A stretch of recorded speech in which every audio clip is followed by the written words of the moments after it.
سلام عرض کنم خدمتون با جلسه سوم از آموزش رویت معماری در خدمتون هستم. خدمتون عرض کنم که توی این جلسه توضیحی که قراره بهتون بدم در مورد اینه که میخوایم با پنجره براوزر آشنا بشیم و با پنجره پراپرتیز. پنجره پراجکت براوزر و پنجره پراپرتیز در ابتدا که شما رویت رو نصب کنید عموما خب دیده میشه و من الان خب رویت رو باز کنم با هم ببینیم پنجره ها رو. خب من یه فایل رویت رو باز کردم دیگه، شما بلدید این کار رو انجام بدید. دو تا پنجره دارم، پنجره پراجکت، پنجره پراپرتیز. این پنجره ها میتونن به هم حالتهای مختلف داشته باشن. میتونه این شکلی باشه، میتونید شما پنجره مثلا بذارید در حالا کنار این یکی پنجره به این شکل باشه، میتونه در به این شکل. شما پنجره در حقیقت براوزر رو پراپرتیز رو دارید میبینید، پنجره پراجکت براوزر رو نمیبینید چون اینجا به صورت تب مانند شده، یعنی دو تب داریم، یک تب مربوط به پنجره پراجکت براوزر، یک تب مربوط به پنجره پراپرتیز. خب اینها حالا قابلیت کوچیک و بزرگ شدن دارن و اینکه خدمتتون هستم که اگه بخوایم اینا رو جدا کنیم، یعنی به حالت دو پنجره مجزا از همینجا میتونید اینو بگیرید بکشید به سمت بیرون یک تب و اینها جدا میشن. اصولا من خودم پنجره پراپرتیزم رو در کنار سمت راست و پنجره پراجکت براوزرم رو در سمت چپ تصویرم قرار میدم. با پنجره پراپرتیز بسیار کار داریم، همینطور با پنجره پراجکت براوزر پس بهتر اینا دم دستمون باشن. خب یکی از مواردی که باید بهتون بگم، بجز این دو پنجره که شما در زمانی که رویت رو بازدید کنید مشاهده میکنید، 4 تا سیمبل میبینید که اینا سیمبل های نماهای شما هستن. من اینا یه حالتی مثل حالت مثلا اگه بخوام مثلا بگیم مثل دوربین داره، مثل یه شخصی که در اینجا واسطاده و داره از اینجا پروژه شما رو نگاه میکنه، یا شخصی که از اینجا واسطه داره پروژه شما رو نگاه میکنه به همین شکل.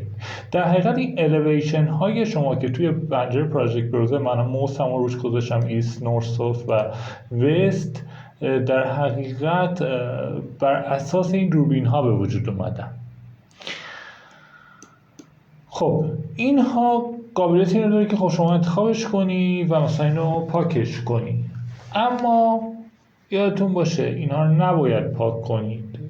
اگر هم سهوا اینا رو پاک کنید امکان دوباره آوردن اینها وجود دارد، اما آپشن هایی که خود تمپلیت های رویت داره روی این نماها رو شما نمیتونید به اون نماهایی که خودتون میارید اضافه کنید. من اینو اوکی میکنم پاکش کنم، ببینید نمای من پاک شد.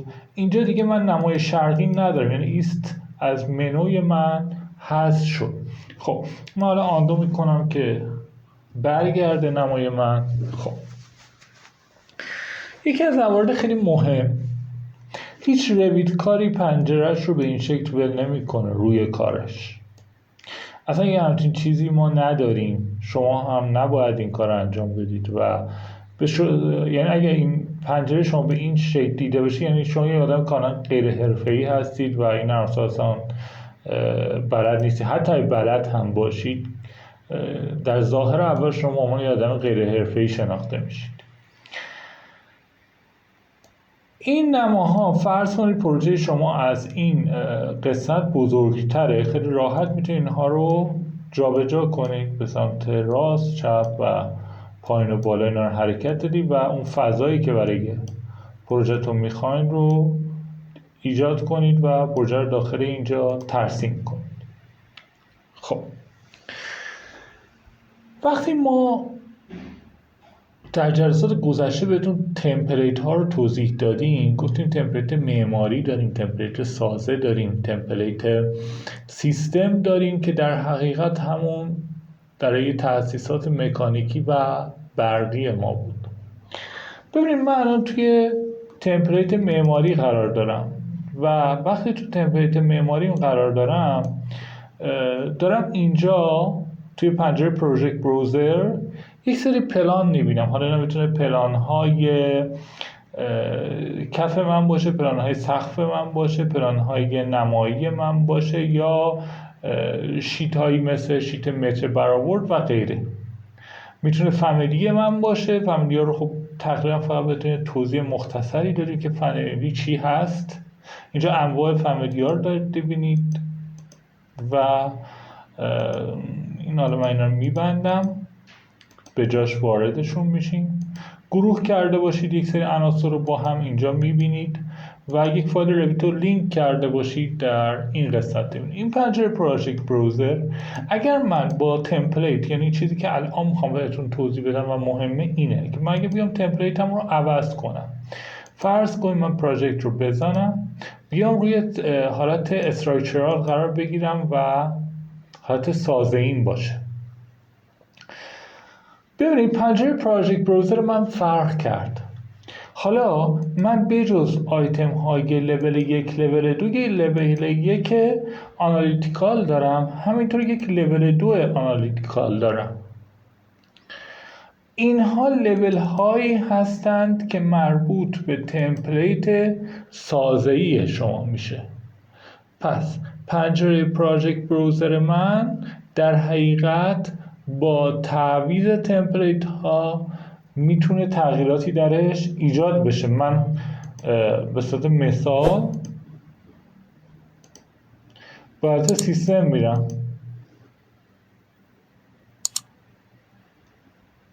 ببینید توی سیستم چقدر گستردگی بیشتره، چقدر پنجره داریم. من اگه بخوام این پنجره هایی که داریم و در یک دید ببندم به این شکل، یک راست کلیک کنم، من یک بار باز کنم شما ببینید مثلا یک سری پنجره رو اینطوری ساختار درختیمون رو در حقیقت باز کردیم. حالا می‌خوایم ساختار درختی رو کلا جمع کنیم.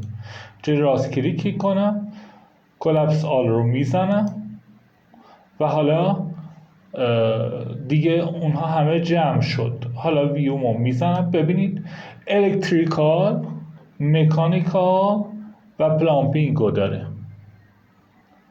پس دیگه مثل اون نیست، 3 تا آیتم دیگه برای من ایجاد کرده، مثل حالت معماری نیست، مثل حالت سازه‌ای نیستش. خدمتتون عرض کنم من مکانیکال رو باز میکنم.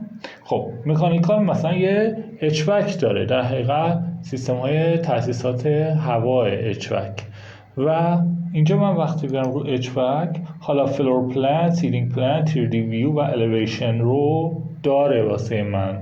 پلان کفم، پلان سقفم، پلان سه‌بعدی و پلان های نماییم رو اینجا میتونم داشته باشم. خب یکی از چیزهایی که دیگه واسه ما اینجا مهمه، اینا من فقط دارم فعلا در حد آشنایی شما رو آشنا میکنم با این منوها. در زمانی که میخوایم باشون کار کنیم، وارد سیستم پروژه محورمون میشیم، دیگه این قضایا شما کامل با اینها کار میشه و متوجه شید. فعلا میخوام آشنا بشید با این سیستم. من پروژه بازم رو میبندم. خب اینجا من نیو رو میزنم و وارد حالت معماری میشم. اینجا من میام یه دونه دیوار رو ترسیم میکنم. برای اینکه شما ببینید وقتی من دیوار رو انتخاب میکنم، وقتی اینجا هستم دیوار انتخاب نیست، من دارم فلور پلان رو میبینم در حقیقت که همین فلور پلان من میشه. تو لول 1 قرار گرفتم تو فلور پلان و مشخصات سقف معماری من رو در لول 1 داره به من نشون میده.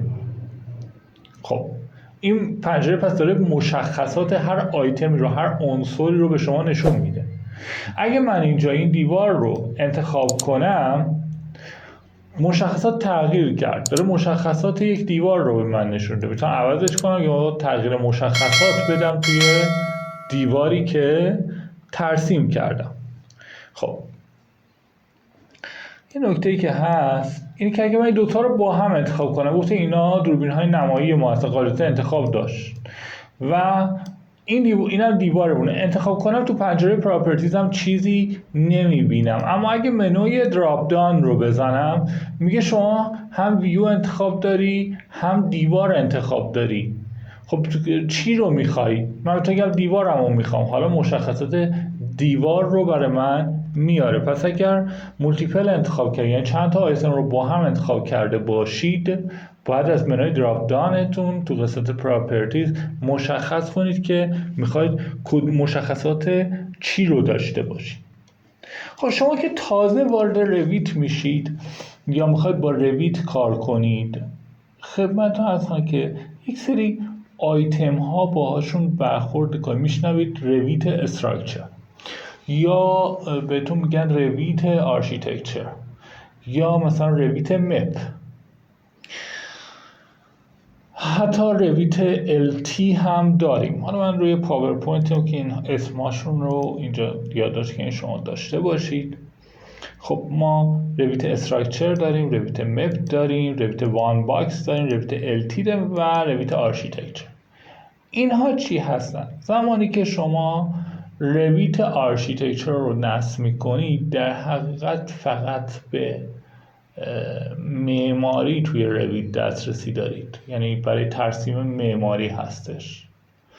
کسی که معماره میتونه با رویت آرشیتکچر کار کنه، کسی که سازه کار میکنه رویت استراکچر و کسی که تجهیزات مکانیکی و برقی رو مدل میکنه رویت مپ. اما یک رویتی داریم وان باکس. این نسخه کامل رویته که شما خیلی راحت میتونید، خب تو ایران کرک شده است و راحت بهش دسترسی دارید. رویت وان باکس رو میگیرید و اونجا شما نسخه کامل رویت، یعنی هم معماری هم سازه و هم تاسیسات رو یک جا در دسترستون هست. مثل اینجا که من الان اینجا معماری رو دارم، سازه رو دارم و سقف پیش ساخته و سیستم رو دارم که در حقیقت رویت تاسیسات مکانیکی و برقی ما هست.